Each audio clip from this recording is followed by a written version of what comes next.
Qual a possível relação do caso Dreyfus com o parassociograma de Littré? Isso você foi, vamos dizer assim, em cima do lance. Por quê? Porque, sem saber ainda da personalidade do Littré, eu tive interesse de saber e pesquisar esse imbróglio, né, que foi um verdadeiro imbróglio sociológico, que foi o caso Dreyfus. E lembrando que o Littré dessomou em 1881, no final do século XIX. E o caso Dreyfus foi mais no final ainda, né? Ele começou no final do ano de 1894, aí foi em 1895, e aí prosseguiu por vários anos. O Dreyfus viveu durante muitos anos. Agora, é muito interessante por quê? Porque o professor Waldo teve a inspiração de começar a ler sobre o Dreyfus. Não sei se você acompanhou isso pelas tertúlias. Ele leu aquele livro do Bredan, que conta a história toda do caso Dreyfus, chama Caso Dreyfus.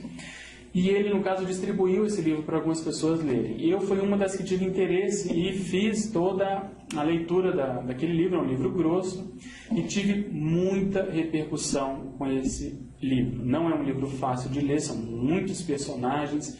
Para quem não é da área, às vezes, do direito, da sociologia, das relações internacionais, às vezes que não conhecia o caso a fundo, é mais difícil ainda. Mas o fato é que eu tive tanta repercussão que eu resolvi escrever uma resenha sobre esse livro.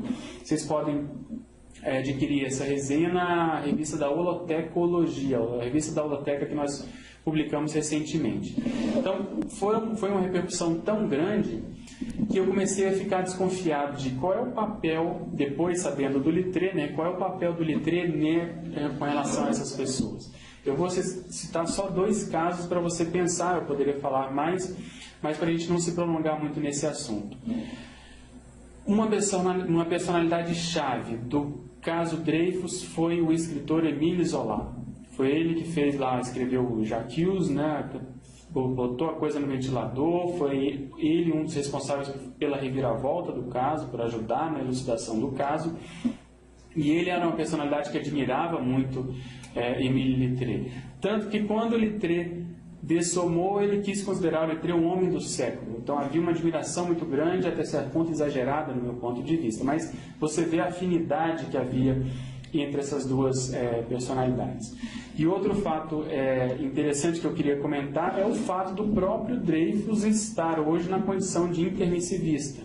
Então tudo isso foi desencadeado pelos amparadores para ajudar na vinda extrafísica do caso Dreyfus. Então aquilo que aconteceu com o Littré até certo ponto, no final do século XIX, início do século XX, vamos dizer assim, a minha entrada no curso intermissivo, eu parto desse pressuposto que é o que está acontecendo com Dreyfus, e até certo ponto, será que eu não tive uma participação de ter podido ser uma cobaia, eu e outras pessoas que estão aqui na CCCI, para eles entenderem como que é o mecanismo, como que a coisa se processa, ao modo daquilo que eu comentei, que aconteceu com aquelas consciências intelectuais lá no ICP2. Então existe muita relação sim, porque é o mesmo grupo. E se a gente puder expandir um pouco mais, houve a Revolução Francesa no final do século XVIII, ao longo do século XIX, a gente vai mostrar isso no fórum, houve muitas idas e vindas entre o Império e a República, quer dizer, a monarquia e os republicanos, nós defendíamos a República. Então, e depois teve o desfecho todo com o caso Dreyfus no final do século, que até certo ponto expôs a corrupção que havia na França, expôs o nível de preconceito que havia, porque Dreyfus era um judeu, era da Alsácia-Lorena, tinha tido a guerra franco-prussiana em 1870, que uma das multas que a França teve que pagar foi justamente ceder esses territórios, além de, enfim, uma multa de 5 bilhões de francos, se não me engano. Enfim, há um imbróglio, há um processo de interprisão grupocármica muito grande. Então, te respondendo de modo mais sintético, tem tudo